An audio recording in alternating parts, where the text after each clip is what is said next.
Hi, folks. This is Don Meisner with the North Country Fishing Report. I got to tell you, my favorite pond that I've fished for 30 years, I fished it every single year.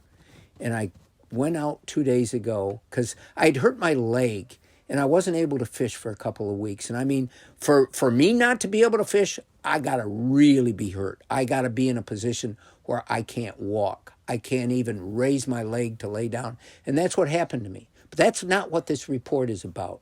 It's about me finally getting back out on the water, waiting where I had just waited 2 weeks earlier and had a wonderful day fishing for pike.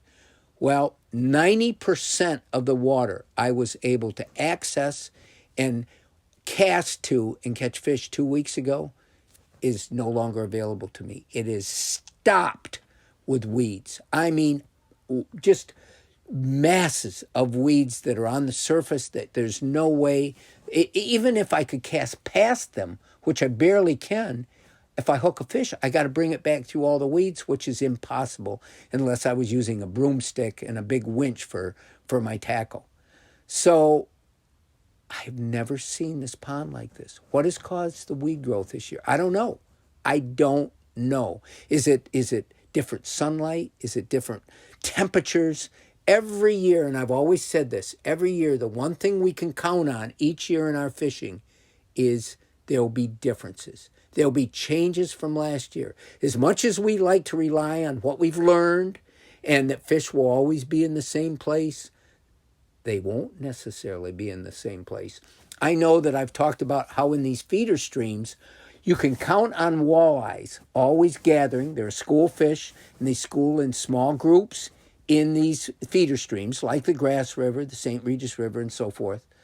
But you can always count on them returning to the same structure. That becomes their home. But then all of a sudden, that structure no longer will be their home. And I've seen this where 5 years in a row, 10 years in a row, always return to the same, and then all of a sudden they're not there. What has caused the change? And what causes these change? What's caused the change in the weed growth in the pond? It's just astounding to me that there would be weeds, just mats of weeds for 100 yards out from shore where I can't wade past the top of my waders. I can't get to them.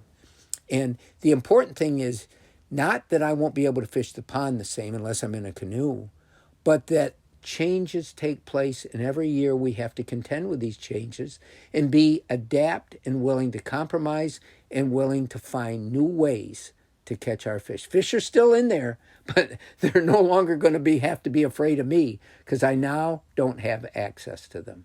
Until next time, folks, this is Don Meisner with the North Country Fishing Report.